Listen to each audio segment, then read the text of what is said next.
Izvi ndizvo zviri kuita kuti nyika yese idhaute kuti mashoko akataurwa kuChina aiwa nemutungamiri wenyika achiti aiwa is now stepping down in his second and last term ndo mashoko enhema. Pane chiitiko chinoitika muzuva ranezuro aiwa kuManicaland province pavaonya vanhu vanyatsokuona kuti aiwa mashoko emutungamiri wenyika ndeenhema. Sanapinda mashoko anobuda taurwa panapa ribva subscribe like turn on the bell icon. Everyone is aware nemashoko akataura panapa. Toona kuti akomana ZANU-PF patriots vanobuda vanyora vachiti ZANU-PF Manicaland province resolutions endorsement of President Mnangagwa beyond 2028.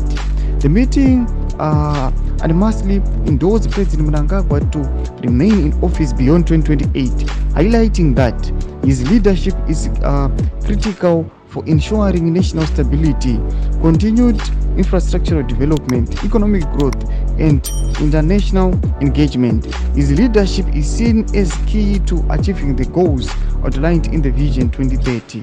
Recognition of Mnangagwa's leadership in SADC chairmanship.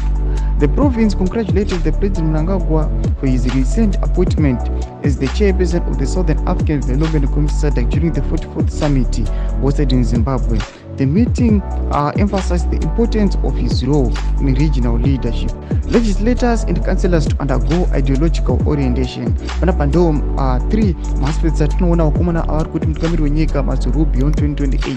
Panapa vachiona kuti aiwa vari kuti madevelopments ari kuita aiwa ari great, anofanira kuramba ari on to power. Uchairmanship hwakawana aiwa hunyatso kuratidza kuti aiwa vanhu vari kuenjoya aiwa kutonga kwake. But panapa tikapinda on the ground zviri otherwise. People vari kuya vachipusha their propaganda vachiti madevelopments ari kuitika, but unyatso kuona kuti even mapreparations at the SADC summit mukaona miti iyaya yakazoonekwa yaoma ichiita yatova nepoor management, pasina munhu ari kutomboimaintaina kana kumboiona.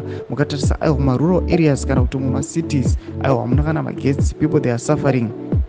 People they are finding it difficult to put the food on the table. Nyatsokuona kuti vanhu vari kunyatsorarama in difficulties, but we see all these people they are seeing the demand rekuti aiwa ngaramba chitonga aiwa kusvika 2030. Mbudidza mafungiro enyu moti kudii pamusoro pechiitiko ichi. Pinda comment section medu, subscribe or like and turn on the bell.